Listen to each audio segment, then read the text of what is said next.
Good morning, everybody. Today, first tow with the new Diamond C trailer.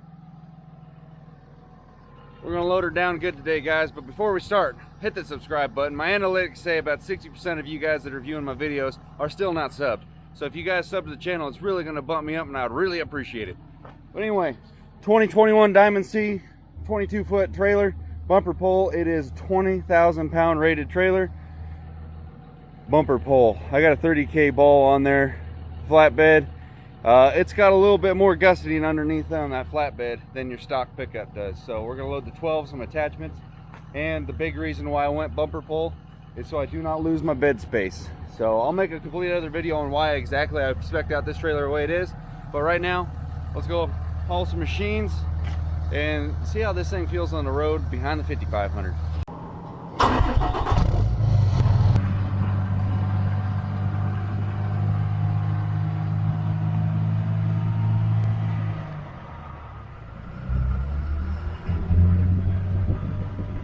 Early reports on how the trailer feels behind my 5500. I was a little concerned with the ride quality, how it was going to be, because it's got torsion axles, but until you actually hit like a decent sized bump, you don't really even know what's back there. And knowing that I can haul the 12 and a couple attachments with the setup I have right now, it's pretty nice. And the fact that the trailer is light enough that it's just kind of back there. I'm not really, you know, held back on hills and stuff with a big trailer. This little trailer is actually nice. And also, I was following the DOT officer. He was right in front of me. I don't know where he went. He's way up there. Whew. I thought he ducked into a bush or something. I got my mini setup, my non-CDL looking setup, even though it's very much a CDL setup.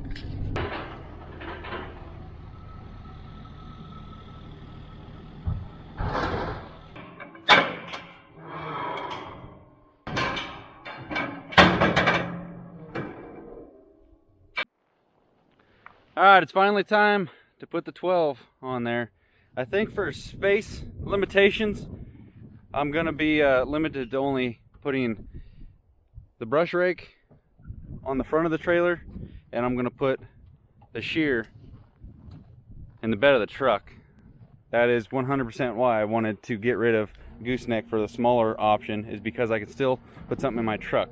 I think we'll put that in his truck tomorrow. We got to come back. I still got the excavator here, the lift still here, and the wheel tractor still here. We got all kinds of stuff still here. It can handle the skid steer itself. It's a TL12, so 12,000 pounds, probably plus a little bit, and then it's got a 3,000 pound FAE mulcher head on it. So we'll get Dad to load it up on here, and it's got about 4 inches, 2 inches on each side for this thing to fit.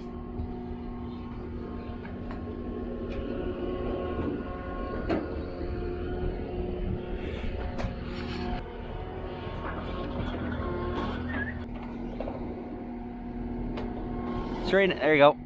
Straight forward.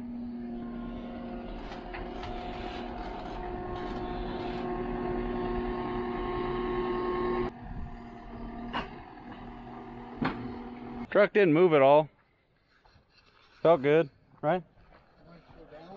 No, truck did go down, but I'm saying when he loaded it up, it just squatted the ass, put it right on those ramps. It was fine.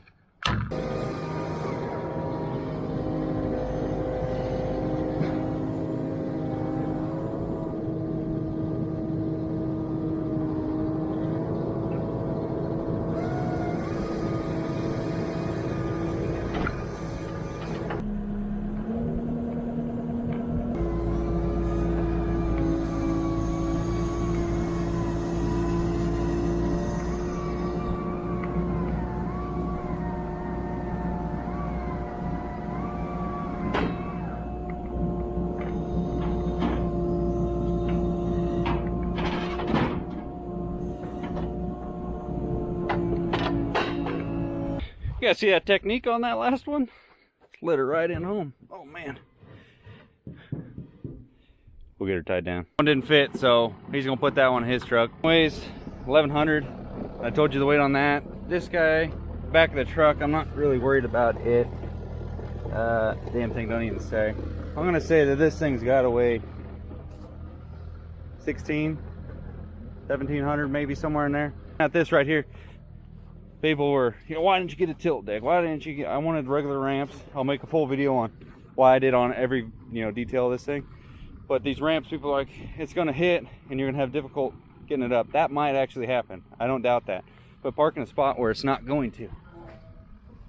It actually didn't sag too much more than what, it looked about right where it was to start off with. And I just did that one-handed filming. No complaints on those ramps one bit. Love them. Since I got all the weight from the trailer on a bumper pole, we're gonna move this thing forward a little bit, get a little bit more weight on the front end of the truck. Truck by itself weighs over 10,000 pounds. It doesn't really care too much, but got to bust out a fresh set of speed binders. I'm gonna leave the toilet paper roll on them.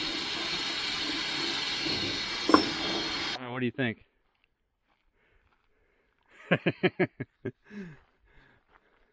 I mean, I couldn't get a heavier duty bumper pole unless I deck over duals, and then it's pretty much just a gooseneck minus a gooseneck. I got this handy box that opens up while I'm driving. Stuff like that. Emma, you ain't gonna get that off there. Put that lacquer on there last night. Now everything's nice and slippery, but I wanted to get it on there before I got the rubber track imprints. Well, we got a bunch of straps holding on to the grapple. Then I got 5 holding this thing up here. It's got a thing sticking down right in the bottom of it, so it's teetery. That'll be fun. You're not going to try to haul the 080 on there, are you? No, I'm not going to put the 080 on there. It wouldn't fit between the tracks. No, this one's 080's out of class for this little guy. I'm going to call this trailer Little Buddy. I'm going to go get a little buddy. Several people, there's like a lot of ASV guys, which is same weight class machine with a mulcher head on it. They've been hauling these around for years with a 14K trailer. That means 2 7,000-pound axles. That would be with 16-inch tires and wheels that are not rated for hardly anything on there by themselves. But it's got 17.5s, so we got a little bit extra weight, just more than the machine. But theoretically this trailer should be fine, so we're not one of those other guys.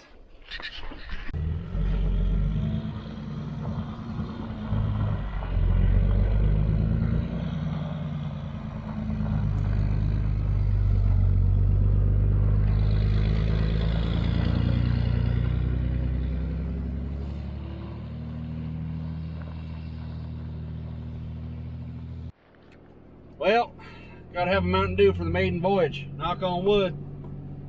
Everything goes smooth, but boys, I've been waiting a long time to tow this dang trailer. This setup like this, having multiple attachments, bumper pull, and the 12 back there. Now, I kind of got a little bit of weight, but the trailer's eating most of the 12's weight. Got some tongue weight for sure. And then I have the attachment in the back, so the 5500 is riding like a Cadillac right now. But dang. We'll see how those torsion axles feel. I've never really been the biggest fan of torsion axles on the smaller trailer, but since this one's actually kind of long, it's going to have some tongue weight.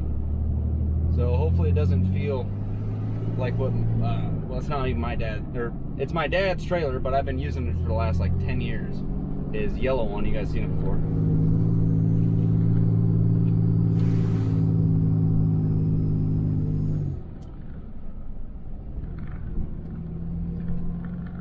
Well, that corner coming out of there, I couldn't have made that with a big gooseneck, no way.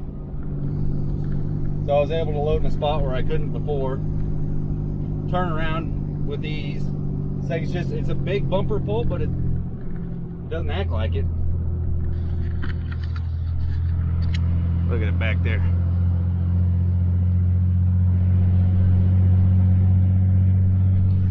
We got to take the back way today because the highway is, well, it's been having construction going on for months, so it's going to be tight quarters. But another perk of a bumper pole is it follows your pattern a little bit closer than what it doesn't cheat the corners near as much as a gooseneck does.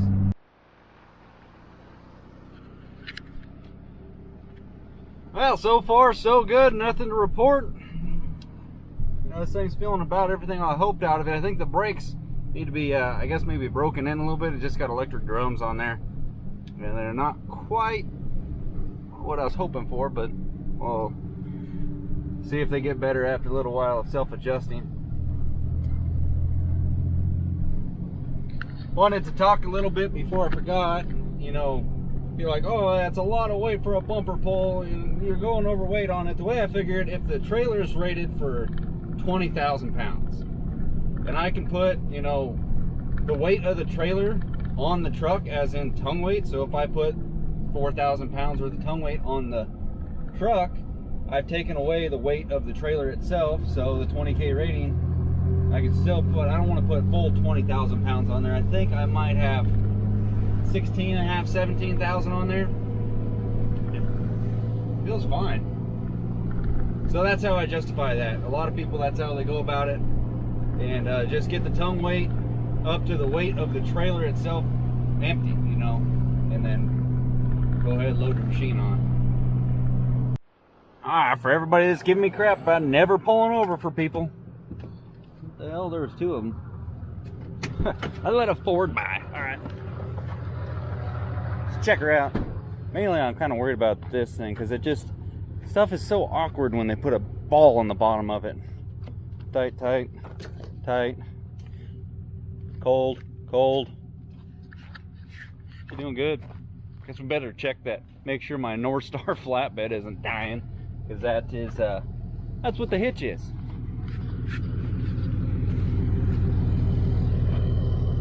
What do you guys think? Looks good to me.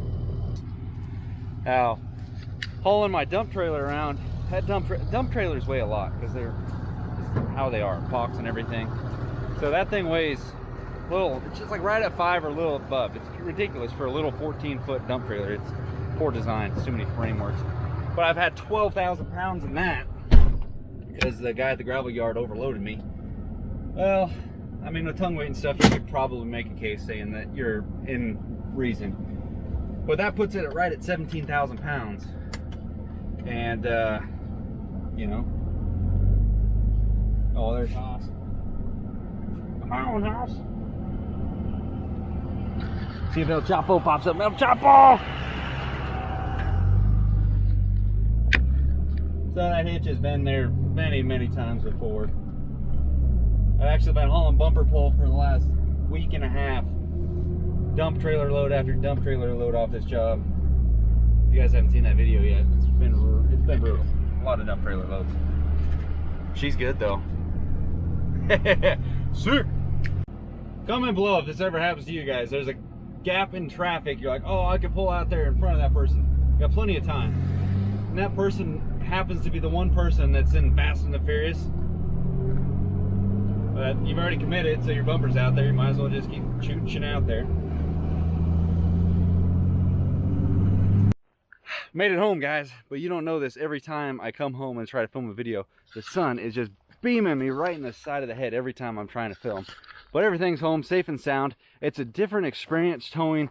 You know, it's not a ton of weight, but for a bumper pull, you know, with a 5500 truck, I don't think I'd want to do this with a 3500, but this truck handled it just fine. But I mean, it's, you know, it's a different kind of a beast versus towing it with a gooseneck, because the weight distribution just isn't there. This is stretched way out here versus a gooseneck where it comes up into the bed, and the gooseneck ball is always slightly in front of the rear axle. So the front axle is taking a little bit of the weight, thus weight distribution. But this will be the max that I'll ever put on this thing, and you got to test it out first go, as far as I'm concerned. Know what this thing's capable of. That way later on, when you're gonna be doing this, which I'm sure I will again, I just want to know how it feels like. And we had a perfect opportunity. I got the machine and 3 attachments on there. The idea with this trailer, why bumper pull, is exactly this. I can put an attachment in the back of the flatbed, and you know, I could do that with, you know, gooseneck. All this stuff will fit on the gooseneck, but then I got a big gooseneck cart around. Now, I'm still going to use the goosenecks, but if I'm going to be doing a job that's kind of out of town, let's say we got an hour and a half, 2-hour drive, and I only need this machine, why do I need to take a big old heavy gooseneck that weighs more than twice what this little bumper pull weighs to do the same job this trailer can do? And I found that situations time and time again where all I needed was a smaller trailer. And quite honestly, like most of the time, the 12, all it has is the mulcher head on it. So that's another 1,100 pounds off the trailer. Be easier to tow just on that right there. But shoot, she's doing good, boys. I am freaking stoked to see this actually play out. It's been a long wait, and there's a lot of conversation trying to make this thing happen and talking about trailers. And I'm gonna, once I get this all unloaded, I'm gonna talk about why I bought this trailer. It'll be in a different video because it's gonna be a lengthy one. But she's doing good. Let's go ahead and grab my gloves and spend 20 minutes trying to take this thing all apart so I can unload it all.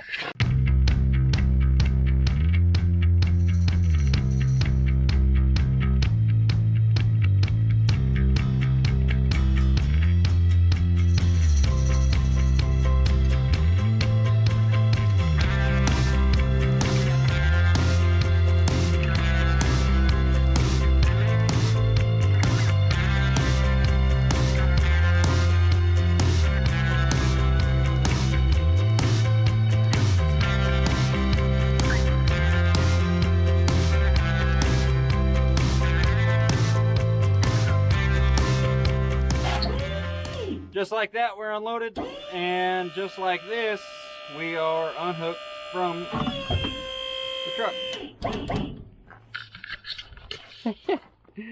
If you buy a trailer and you don't order that on there, you're making a mistake. You gotta get them, boys. You gotta get the hydraulic jacks.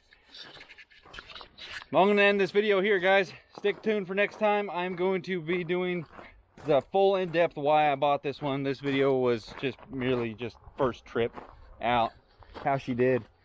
She's a different experience, boys, I'll tell you that much, but she is nice. She did the job good, and honestly, I don't think I could be happier. It's everything I expected out of it and some more. I'm glad that I went with the 22-foot length one rather than the 20. That's what I originally wanted, because I based it off. Originally, I was just going to get the 20-footer, but I'm glad the minimum was 22 foot, so I had to get that so I could have the engineered beam, so it's extra width, extra strength, extra everything. She is, oh, I'm thrilled. She's working out good, guys. So end it here. Comment what you guys' thoughts are on it. Let me know what the most you guys ever hauled bumper pull in your pickup. Again, this is not a factory hitch. There's a lot more support underneath that thing than a factory hitch. So I just want to rule that out. And this is solid shaft, inch, and a 30K gooseneck ball that I got on there. So she's she's sturdy. But we'll see you guys on the next one. Like, comment, subscribe, and we'll see you guys on the next one. Really subscribe. Let's get them numbers up, boys. Thanks for watching. See ya.